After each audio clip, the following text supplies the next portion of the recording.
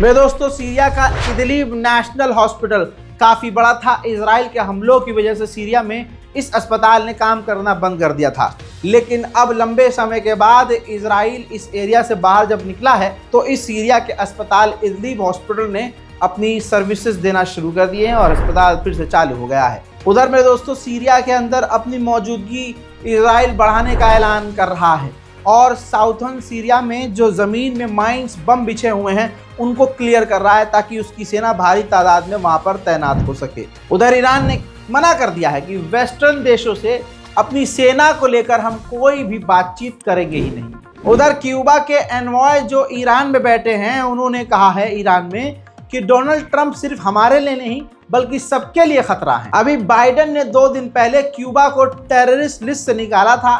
Trump ने आते ही Cuba को दोबारा से टेररिस्ट लिस्ट में डाल दिया है। हज़रात मोहतरम, ट्रंप ने पता नहीं क्या क्या कर दिया है, लेकिन ट्रंप ने खतरनाक काम किया है।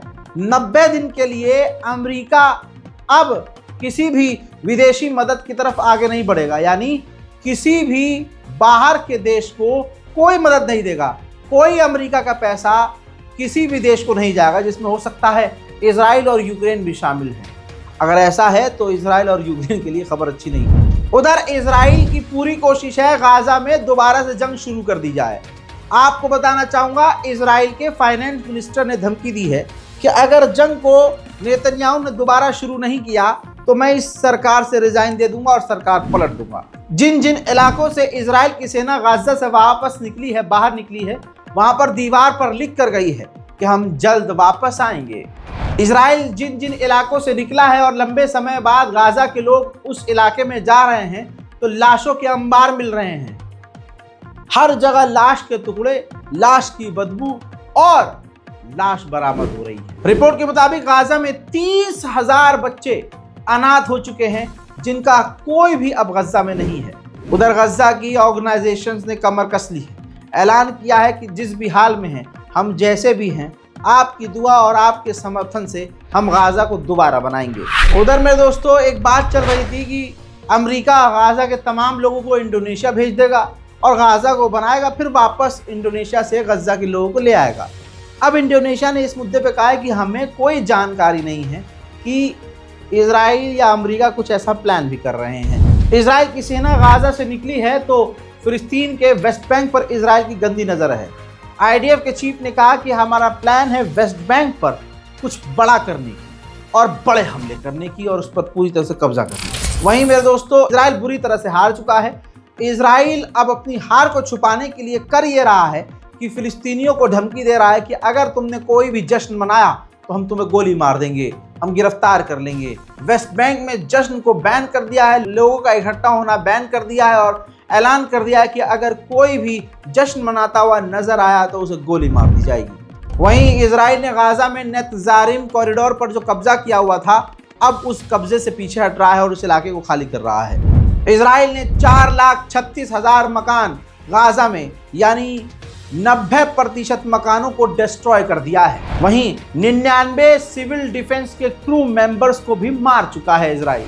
टॉर्चर की वजह से एक और फिलिस्तीनी कैदी इजराइल की जेल में शहीद हो गया। वहीं खुशखबरी की एक और बात बता दूं, लगभग 600 से ज्यादा मदद के ट्रक गजा के अंदर घुस चुके हैं।